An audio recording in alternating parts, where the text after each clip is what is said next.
Hello everyone, कैसे हैं आप सभी लोग। आशा है कि आप लोग बहुत बहुत अच्छे होंगे। ये है एचसीएस का पेपर और एचसीएस का पेपर है 11 फरवरी को। जो जीएस का पेपर हुआ है, एक्चुअली दो पेपर होते हैं एक ही दिन के अंदर। एक पेपर होता है जीएस का पेपर और एक पेपर होता है सी सेट का पेपर होता है। तो मैं आपको जीएस वाला ये जो पेपर है ना, इसके आंसर बता रहा हूँ इस वीडियो के अंदर। इनका डिटेल एनालिसिस जो है ना, वो एक सेपरेट लेक्चर में आपको करवाऊंगा। अगर आपका पेपर हुआ तो आप जस्ट उनके साथ में जो आंसर है ना वो मैच कर सकते हैं। तो एक बार के लिए आप लोग जस्ट आंसर, क्वेश्चन और आंसर हम लोग मैच कर लेते हैं। तो सबसे पहले आपका यहाँ पे जो क्वेश्चन है, पहला क्वेश्चन है वो क्या है, रानी दुर्गावती, चांद बीबी और जोहरा, इनमें से कितने युग्म जो है ना सही सुमेलित है, ऐसे करके आपसे पूछा है यहाँ पे। तो एक्चुअली जो है ना, ये ऐसे ऐसे मैच करना है हमें, ठीक है ना। रानी दुर्गावती, गोंडवाना और चांद बीबी, इसमें एक्चुअली दो ही युग्म है ना, यही एक्चुअली मिलते हैं आपके, केवल दो ही। यानी कि ऑप्शन नंबर यहाँ पे बी है वो बिल्कुल ठीक रहेगा आपका। फिर एक दूसरा सवाल आपसे पूछा गया था कि इनमें से कौन सा युग्म है, मतलब अगेन वैसे ही आपको मिलाना है कि कितने युग्म हैं और वो मैच करते हैं। तो आमिर ए दाद, विधिक अधिकारी जो जजों के निर्णय को निष्पादित किया करता था, तो ये सही है। और तुर्कन ए चहलगानी, ये 40 का समूह था। और इसके बाद में जो है ना, बारीद ए मामलीक, ये सूचना और गुप्तचर विभाग का प्रमुख था। तो एक्चुअली तीनों ही मैच कर रहे हैं। तो सेकंड का सी ऑप्शन जो है ना वो बिल्कुल सही है आपका। अच्छा, तीसरा जो क्वेश्चन आपसे पूछा है वो क्या पूछा है हमसे, वो पूछा है कि जैसे सूरदास से रिलेटेड, सूरदास सूरसागर की है, शंकर देव कीर्तन घोष की है, संत तुकाराम अभंग है। तो ये भी तीनों ही मैच कर रहा है। इसके बाद में चौथा जो सवाल पूछा था वो था आपसे यहाँ पे कि अगेन वही पेयर मैच करने से ही रिलेटेड है। भार और माप के मानकों की स्थापना, stabilizement of standard of weight and measure, ये एक्चुअली पूछा है आप लोगों से यहाँ पे। तो यही एक मैच, पहला ही युगम जो है ना एक ही मैच कर रहा है यहाँ पे आपका, ठीक है ना। इसके बाद में अगेन सवाल पूछा है कि निम्नलिखित कथनों पे विचार करिएगा। अवशिष्ट विषय वह विषय है जो संविधान की 7वीं अनुसूची की तीनों अनुसूचियों में सम्मिलित नहीं है, ऐसे करके आपसे पूछा है। तो ये तो नहीं है। आर्टिकल 248 के अनुसार संघीय संसद का राज्य विधायिका दोनों इन अवशिष्ट विषयों पर कानून बना सकती है। According to article 248 both the union parliament and legislature can make laws on these subject. तो इसका स्टेटमेंट नंबर 2 जो है ना हमारा वो बिल्कुल ठीक रहेगा। पांचवें का बी ऑप्शन जो है ना हमारा वो बिल्कुल ठीक रहेगा। अच्छा, इसके बाद में सिक्स्थ क्वेश्चन है। इसमें क्या पूछा, how many the statement give above the correct, इनमें से कौन सी स्टेटमेंट जो है वो बिल्कुल ठीक रहेगी। तो इसमें से स्टेटमेंट सेकंड है वो ठीक है। क्या 42वें संविधान संशोधन से पहले प्रिवी पर्स का भुगतान संवैधानिक बाध्यता थी। केवल दो स्टेटमेंट जो है ना इसके अंदर वो ठीक है आपकी। इसके बाद में सेवंथ नंबर क्वेश्चन है कि निम्नलिखित कथनों पर विचार कीजिएगा। जैसे कि अगेन वही पूछा कि कौन कितने स्टेटमेंट जो है ना इसके अंदर सही है। तो इसका भी दूसरा ही सही है। अधिनियमित कानून सभी राज्यों पर समान रूप से लागू होगा, चाहे उन्होंने इस प्रस्ताव को पारित किया हो या चाहे नहीं किया हो। यानी कि सातवें का भी बी ऑप्शन जो है बिल्कुल ठीक था आपका। आठवां क्वेश्चन पूछा क्या है कि अगेन वही कुछ स्टेटमेंट दे रखी है और इसमें से भी कितनी स्टेटमेंट ठीक है। इसमें से भी बी स्टेटमेंट ही ठीक है। पंपा देवी मंदिर के पास विजयनगर को बसाया गया था, स्टेटमेंट बी इसकी भी ठीक है हमारी। नाइन्थ नंबर क्वेश्चन है वो क्या है, हमसे पूछा है अगेन वही कौन कौन से कितने पेयर है, वो ठीक है आपका। प्रतिहार, नरेश, भोज, ग्वालियर, अभिलेख, एक ही युगम जो है ना इसमें मैच कर रहा है केवल। इसमें से कितने जो है ना आपके पेयर, इस बार थोड़ा पैटर्न जो है वो थोड़ा इस प्रकार का दिया गया है कि कितने पेयर मैच कर रहे हैं। तो इसमें आपसे पूछा है कितने पेयर मैच कर रहे हैं। देखो, नू सिपीहर, अमीर खुसरो, रिजाइल इंशा, महमूद गवां, इसमें दो पेयर मैच कर रहे हैं। बी वाला ऑप्शन सही है इसका हमारा। इसके बाद में अगला पूछा है हमसे, अगेन वही पेयर ही पूछे हैं, तो कितने पेयर इसमें मैच कर रहे हैं। तो इसमें केवल एक ही पेयर है वो मैच कर रहा है, ऑप्शन पहला ठीक है इसका। 12वां क्वेश्चन जो है ना हमसे पूछा क्या है, 12वां क्वेश्चन पूछा है कि कितने स्टेटमेंट ठीक है इनसे। भारतीय राष्ट्रीय सेना में गांधी, आज़ाद और सुभाष चंद्र के नाम फाइटिंग ब्रिगेड थे। तो पहला ऑप्शन जो है ना इसका सही है हमारा यहाँ पे। और इसके बाद में अगला जो सवाल आपसे पूछा है वो ये है कि निम्नलिखित कथनों पर विचार कीजिएगा। यानी कि इसमें से कौन सी स्टेटमेंट आपकी ठीक रहने वाली है, इसके बारे में पूछा है। पहली स्टेटमेंट है कि भारत के राष्ट्रपति का चुनाव एकल संक्रमणीय मत पद्धति से होता है, ये बिल्कुल सही है ये। उत्तर प्रदेश के प्रत्येक सांसद के मत का मान गोवा के सांसद के मत के मान से अधिक होगा। और इसके बाद में जो आपसे स्टेटमेंट पूछी है यहाँ पे वो क्या है वो है कि ये भी ठीक है। और इसके बाद में है कि राष्ट्रपति के चुनाव में नोटा नहीं, ऐसा कुछ नहीं है। और दल बदल विरोध कानून के प्रावधान राष्ट्रपति के चुनाव में लागू नहीं होते, ठीक है ना। तो इनमें से कितने कथन, पहला, दूसरा और चौथा, एक इसमें है, इस ऑप्शन में मिल रहा है, ठीक है ना। डी ऑप्शन सही है इसका हमारा। 14th नंबर क्वेश्चन जो है ना वो पूछा क्या है हमसे, 14th के अंदर अगेन आपसे वही कुछ पेयर मैच करें, जैसे ऑपरेशन गंगा, ये काफ़ी इंपॉर्टेंट है। वैसे तो आप लोगों ने खैर सुना भी होगा, इसका पहले का पहला ही है, यूक्रेन से निकालने के लिए ऑपरेशन था ये वाला। और इसके बाद में जो आपसे पूछा है सवाल यहाँ पे, वो ऑपरेशन कैक्टस। ऑपरेशन कैक्टस जो है ना मालदीव में तख्ता पलट से रिलेटेड है। ऑपरेशन जो है ना आपका मैत्री, ऑपरेशन मैत्री है, वो नेपाल में राहत और बचाव से रिलेटेड है। ऑपरेशन कावेरी सूडान वाला है। बी ऑप्शन इसका मैच कर रहा है हमारा। 15th नंबर क्वेश्चन है, इसका क्या ठीक आंसर रहेगा हमारे पास में। 15th नंबर क्वेश्चन का आंसर है कि निम्नलिखित कथनों पर विचार करिएगा। जनहित याचिका जनहित के प्रवर्तन के लिए न्यायालय में विधिक कार्य है। ये स्टेटमेंट दी गई है, ये स्टेटमेंट बिल्कुल ठीक है। और दूसरी है कि पीआईएल लोकल जो स्टैंडर्डी के सिद्धांत को प्रतिबद्धित करता है, यानी कि PIL has reinforced the principle of locus standi. तो ये भी ठीक है, ये भी ठीक है, दोनों ही स्टेटमेंट इसके ठीक है। तो पहला ऑप्शन ही इसका ठीक है केवल। 16वां सवाल हरियाणा से रिलेटेड है, हरियाणा जीके का सवाल है, मतलब ये अहिरवाल 1857 में क्रांति के नेता राव तुलाराम थे, ये बिल्कुल ठीक है और यही केवल ठीक है, बाकी ठीक नहीं है इसके अंदर। और इसके बाद में पूछा है आपसे यहाँ पे 1676 में शिवाजी राजगढ़ में औपचारिक रूप से सम्राट बने थे, ठीक है। ये सवाल पूछा है आपसे यहाँ पे, तो ये तो नहीं है। कर्नाटक में जो है ना अभियानी शिवाजी द्वारा अंतिम बड़ा अभियान था, तो दूसरा ऑप्शन जो है ना इसका सही रहेगा, आपका बी वाला ऑप्शन सही रहेगा हमारा। फिर कुछ आर्टिकल पूछे हैं, बहुत इजी सवाल था ये वाला, मतलब सीधा स्ट्रेट फॉरवर्ड क्वेश्चन था कहा जा सकता है इसके अंदर आपका, ठीक है। तो पहला है आर्टिकल 263। 263 जो ना ये अंतर्राज्यिक परिषद है, इंटर स्टेट काउंसिल से रिलेटेड है। फिर पूछा 226 पूछा है, तो ये आर्टिकल रिलेटेड है, हाई कोर्ट रिट जारी कर सकते हैं इसे। और 239 आर्टिकल जो है ना ये रिलेटेड है इससे यूनियन टेरिटरी से। 280 है, ये फाइनेंस कमीशन से रिलेटेड है, पहला ही ऑप्शन सही है इसका हमारा। उसके बाद में आपका 20वां सवाल 19वां सवाल जो है ना वो क्या कहता है, 19वें सवाल के अंदर आपसे अगेन मैच करवाने से रिलेटेड है ये भी बहुत इजी सवाल है, डायरेक्ट क्वेश्चन पूछा गया, तो मतलब इजी ही है ये सवाल। आधारशिला बैच में से ये ऊपर वाला भी ये वाला भी बिल्कुल डायरेक्ट टू डायरेक्ट क्वेश्चन थे ये वाले तो। और इसमें से क्या क्वेश्चन पूछा है आप लोगों से यहाँ पे कि भारतीय संविधान की दूसरी अनुसूची से रिलेटेड पूछा है आपसे। तो दूसरी अनुसूची आपकी जो है ना वो किससे मैच कर रही है, दूसरी अनुसूची है नियंत्रक और महालेखा, मतलब एक्चुअली है। और ये उसके बाद में जो है ना आपकी भारत की 5वीं अनुसूची जो है ना अनुसूचित क्षेत्रों से रिलेटेड है। 9वीं अनुसूची जो है ना वो किससे रिलेटेड है, तो 9वीं अनुसूची जो है ना वो भूमि सुधार से रिलेटेड है, ठीक है। और 10वीं अनुसूची दल बदल से रिलेटेड है, तो सी ऑप्शन इसका मैच कर रहा है हमारा 19 का। उसके बाद में 20वां सवाल है, ये क्या कहता है आपका 20वां सवाल भी बहुत इजी सवाल है, ये भी मॉडर्न हिस्ट्री वाले पार्ट में डायरेक्ट ही क्वेश्चन था आपका। तो 20वें सवाल के अंदर पूछा है आपसे इनमें से कौन से कथन सही है। नील दर्पण नाटक दीनबंधु मित्र के द्वारा लिखा गया, यही एक स्टेटमेंट है इसकी, ठीक है आपकी।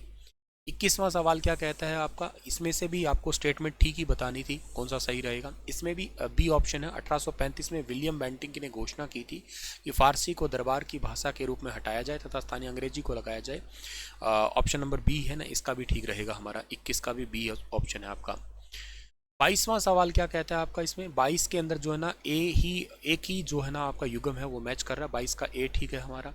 23 नंबर सवाल जो है ना 23वां सवाल है, इसका ठीक क्या रहेगा आपका।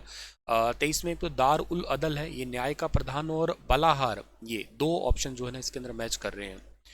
24वां सवाल जो है ना ये क्या कहता है हमें, 24वें का इसमें से स्टेटमेंट बतानी है कि कौन कौन सी हमारे पास में जो है ना सही रहेगी। तो एक तो आपके पास में जो है ना याचिका मैडमस लोक पदाधिकारी को किसी निजी व्यक्ति के विरुद्ध जारी की जा सकती है, मतलब एक्चुअली जो है ना आपकी एक रिट है, ये भी डायरेक्ट क्वेश्चन पढ़ाया था, रिट पढ़ाई थी उसके अंदर। एक रिट है mandamus can be issued against the both public authorities and private individual. और दूसरा भी है मैंडेमस संवैधानिक दायित्वों को लागू करने के लिए जारी किया जाता है, तो दोनों ही स्टेटमेंट इसमें ठीक है हमारी। 25वां जो सवाल है हमसे वो क्या पूछा है, 25वें में भी कितने स्टेटमेंट है वो ठीक रहेगी आपकी। भारतीय संघ में एक नया राज्य बनाने के लिए सामान्य बहुमत से के साथ संविधान के प्रावधानों में संशोधन कर सकती है। राज्य के नीति निर्देशक तत्वों के जो प्रावधान हैं उनको संसद को विशिष्ट बहुमत की आवश्यकता होती है। दोनों ही सही है इसके अंदर हमारा। 26वां सवाल क्या कहता है, 26वां ये पूछा कि डिजिटल और सस्टेनेबल ट्रेड जो आपके फैसिलिटेशन है पर ग्लोबल सर्वे से संबंधित बताना है कि कौन सी स्टेटमेंट है इसमें से सही मैच कर रही है आपकी। तो इसमें से जो है ना वो भारत का समग्र स्कोर कई विकसित देशों से ज़्यादा है। The overall score of India has been greater than many developed country. B option इसका सही रहेगा हमारा यहाँ पे। 27वां जो सवाल है ना इसमें से कौन सा स्टेटमेंट आपका सही है, ठीक है ना। तो एक्चुअली इसके अंदर जो है ना पहला और दूसरा, ठीक है ना, तो मतलब इसमें दो स्टेटमेंट ठीक होनी चाहिए थी, ठीक है ना। इसकी स्थापना वैकल्पिक विधि के अकॉर्डिंग है और ये इसको एक बार थोड़ा सा मैं डाउट में छोड़ रहा हूँ, ठीक है।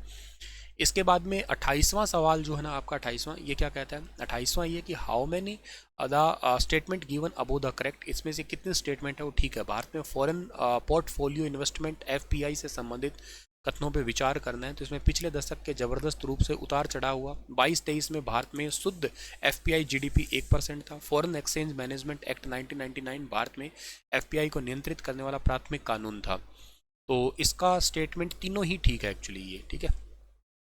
29वां सवाल क्या कहता है हमारा, 29वें सवाल का आंसर जो है ना हमारा बी ठीक रहेगा। एक तो इसके अंदर है मार्मोगांव बंदरगाह जो है ना आयरन से रिलेटेड है और एक है चेन्नई सबसे पुराना पोर्ट में से एक है। इसके बाद में 30वां जो क्वेश्चन है ना उसका ठीक आंसर क्या रहेगा। देखो सप्तऋषि ये भी डायरेक्ट ज्योग्राफी वाले पोर्शन में से सीधा ही था, वर्ल्ड ज्योग्राफी वाले पार्ट में था ये वाला, पहले दूसरे लेक्चर का ही क्वेश्चन था शायद ये। तो इसका पहली स्टेटमेंट भी ठीक है और इसके बाद में जो है ना आपका दूसरा स्टेटमेंट है सप्तऋषि वाला और एक जो है ना इसके अंदर ये सिरे वाला भी है। तो पहला, दूसरा और चौथा, ठीक है ना, ये डी ऑप्शन सही रहेगा हमारा। इसके बाद में आपका 31वां सवाल जो पूछा ना इसका ठीक आंसर क्या रहेगा। देखो एक आपसे पूछा है यहाँ पे ब्रीज के बारे में पूछा है, ठीक है ना पर्वत एक समीर है, सॉरी आपका। तो समीर पर्वत के बारे में अगर हम बात करते हैं यहाँ पे 31वें के अंदर, तो समीर रिलेटेड है कैटाब्लिक से, ठीक है ना। पहले का बी एक ही में ही है, बी ऑप्शन ये रहा, ठीक है। इसके बाद में आता है आपका यहाँ पे 32वां सवाल। तो 32वें सवाल के अंदर आता है हमारे पास में एंजल प्रपात जो है ना ये वेनेजुएला में है। पहले का ए एक ही में ही है। ये एंड डी सवाल होते हैं भाई। इसके बाद में अगला जो सवाल पूछा है वो है आपसे scheme for रेमिशन of duties and tax on the export product RODTEP, इससे रिलेटेड क्वेश्चन है आपका ये। तो इसमें जो है ना आपका ऑप्शन नंबर सी मैच करेगा। पहली स्टेटमेंट भी ठीक है इसमें, दूसरी स्टेटमेंट भी एकदम ठीक है आपकी। 34वां सवाल जो है ना मैं आपको डायरेक्ट आंसर बता रहा हूँ ताकि थोड़ा ज़्यादा समय ना लगे। इनको एक्सप्लेनेशन में भी हम लेके आएंगे, रोज के 5-5 या 10-10 क्वेश्चन आपको सोल्व करवाऊंगा ताकि पूरा डिटेल सॉल्यूशन इनका हो पाए। 34वें सवाल का आंसर जो है ना हमारे पास में वो सी है। पहली और दूसरी दोनों स्टेटमेंट ठीक है इसके भी। 35वां सवाल जो दिया था ना उन्होंने 35वें सवाल का आंसर जो है ना वो था ए आपका, ठीक है ना, ए ऑप्शन ठीक है। पहली और दूसरी स्टेटमेंट ठीक थी इसकी। उसके बाद में 36वां सवाल जो है ना 36 नंबर है। 36 नंबर का क्वेश्चन जो है ना सी ठीक रहेगा आपका। इसमें थर्ड और फोर्थ है वो बिल्कुल ठीक था आपका, रेगुर से रिलेटेड था ये, रेगुर मिट्टी से। 37वां नंबर क्वेश्चन जो है ना इसका आंसर क्या रहेगा हमारा, इसका आंसर भी हमारा सी ठीक रहेगा, थर्ड और फोर्थ। 38 नंबर जो क्वेश्चन है हमारा इसका ठीक आंसर क्या रहेगा हमारा, 38 का बी ऑप्शन सही रहेगा हमारा, ठीक है ना। वेल्ड जो है ना आपका वो रिलेट करता है नॉर्थ अमेरिका से। ये भी एनसीईआरटी का डायरेक्ट क्वेश्चन आया है वैसे। 39 नंबर क्वेश्चन जो है ना हमारा वो क्या रहेगा, 39 नंबर क्वेश्चन का स्टेटमेंट ए जो है ना स्टेटमेंट फर्स्ट और स्टेटमेंट सेकंड दोनों की दोनों ही ठीक है। 40 नंबर सवाल है, ये क्या कहता है, 40 नंबर क्वेश्चन का आंसर जो है ना आपका वो बी ठीक रहेगा आपका, ठीक है ना। बी ऑप्शन सेकंड और थर्ड स्टेटमेंट है ना वो बिल्कुल ठीक रहेगा। 41 का जो है ना आंसर वो रहेगा ए ठीक है आपका, सॉरी 41 का ए ऑप्शन जो है ना वो बिल्कुल ठीक है। 42nd का आंसर भी आपका अगेन पहली स्टेटमेंट ठीक रहेगी इसकी। 43rd जो आंसर है आपका 43वें का आंसर जो है ना हमारा डी ठीक रहेगा, सेकंड एंड थर्ड। 44, अच्छा ये पेज थोड़ा सा, चलो इसको बाद में कर देंगे। यहाँ पे है ये पेज। 44 नंबर पेज जो है ना, इसका ठीक आंसर क्या रहेगा? सी आंसर रहेगा। 45 है, इसका ठीक आंसर भी क्या है? 45 का भी आंसर सी है हमारा, केवल 3। 46 की बात करते हैं तो 46 का आंसर नंबर बी जो है ना हमारा, वो बिल्कुल ठीक रहेगा, आपका आंसर बी ठीक रहेगा। 47 का जो आंसर है ना हमारे पास में, वो भी बी ठीक रहेगा आपका, 47 का बी। और 48 की बात करते हैं तो 48 का भी आंसर जो है ना हमारे पास में डी ठीक रहेगा। 49 जो है ना हमारा, इसका भी मतलब एक्चुअली प्रॉपर जो है ना, इसको सॉल्यूशन में नहीं है, ठीक है ना, इसको भी एक बार डाउट में छोड़ देते हैं, बाद में करते हैं इसको। 50 नंबर सवाल, 50 का आंसर जो है ना हमारे पास में, वो सी ठीक रहेगा। 51 की बात करते हैं हम लोग, तो 51 जो है ना हमारा, इसका आंसर ए ठीक रहेगा आपका। और 52 जो है ना हमारा, 52 का आंसर रहेगा हमारे पास में डी ठीक रहेगा। इसमें से कोई एक्चुअली मैच नहीं कर रहा है, ठीक है ना, मतलब ये आर्टिकल मैच नहीं कर रहे हैं, ठीक है। इसके बाद में बात कर रहे हैं 53 की हम लोग, तो 53 जो है ना, इसका भी आंसर हमारे पास में डी ठीक रहेगा, इसमें भी कोई मैच नहीं कर रहा है। 54 की बात करते हैं तो 54 का आंसर रहेगा हमारे पास में एक, पहला ही ठीक रहेगा। 55 की बात करते हैं तो 55 जो है ना, इसका भी आंसर हमारे पास में क्या रहेगा? ए ठीक रहेगा।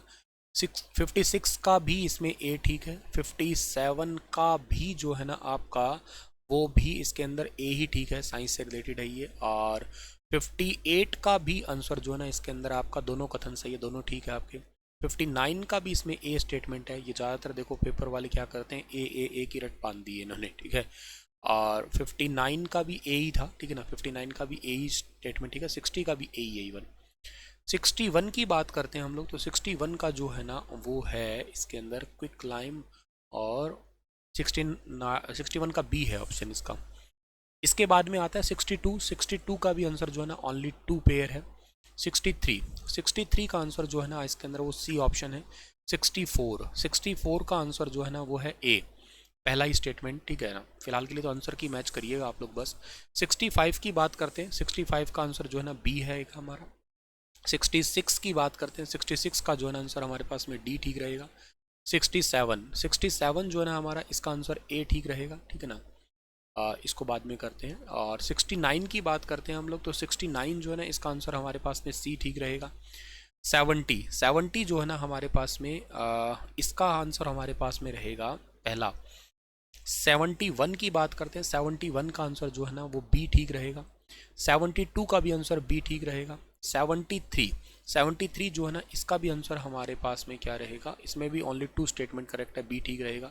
74 की अगर बात करते हैं तो 74 का स्टेटमेंट ए ठीक रहेगा। 75 की बात करते हैं हम लोग, तो 75 का आंसर नंबर सी ठीक रहेगा, तीनों ही ठीक है। 76 की बात करते हैं, 76 का पहला ऑप्शन जो है ना, वो बिल्कुल ठीक रहेगा। वह 77 का आंसर नंबर बी ठीक है। 78 का आंसर जो है ना, वो डी ठीक रहेगा आपका। 79 का आंसर नंबर बी ठीक है। 80 का आंसर जो है ना, ए ठीक है, पहली स्टेटमेंट ठीक है। 81 के अंदर जो है ना, आपका आंसर नंबर बी ठीक रहेगा, आपका बी ऑप्शन। 82 का आंसर जो है ना, वो ठीक रहेगा आपका डी वाला, ठीक है ना, 82 का डी है। 83 का मैच कर लीजिएगा आप लोग, ए ऑप्शन जो है ना सही रहेगा आपका, ए ऑप्शन। और इसके बाद में 84 की बात करते हैं अगर हम लोग यहाँ पे, तो 84 का भी ए ऑप्शन ही मैच करेगा। 85 की बात करते हैं हम लोग, तो 85 का बी वाला ऑप्शन मैच करेगा। 86 की बात करते हैं हम लोग यहाँ पे, तो 86 का भी बी ऑप्शन मैच करेगा। 87 की बात करते हैं हम लोग, तो 87 का बी ऑप्शन।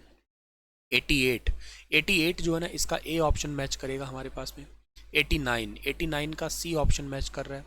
90 जो है ना, इसका आंसर रहेगा हमारे पास में ए। 91 का आंसर जो है ना हमारे पास में, वो क्या रहेगा? 91 का डी ऑप्शन सही रहेगा। 92 का आंसर जो है ना हमारे पास में, वो ए ठीक रहेगा। 93 का आंसर जो है ना हमारे पास में, वो सी ठीक रहेगा आपका, 93 का सी ऑप्शन। 94 जो है ना, इसका भी आंसर क्या रहेगा हमारे पास में? 94 का भी ऑप्शन आपके पास में सी ठीक रहेगा। 95 की बात करते हैं, 95 का बी ऑप्शन जो है ना, वो बिल्कुल ठीक रहेगा। और 96 की बात करते हैं हम लोग, तो 96 का डी ऑप्शन जो है ना, वो बिल्कुल ठीक है। और 97 की बात करते हैं अगर हम लोग यहाँ पे, 97 का ए वाला ऑप्शन जो है ना, बिल्कुल ठीक रहेगा आपका।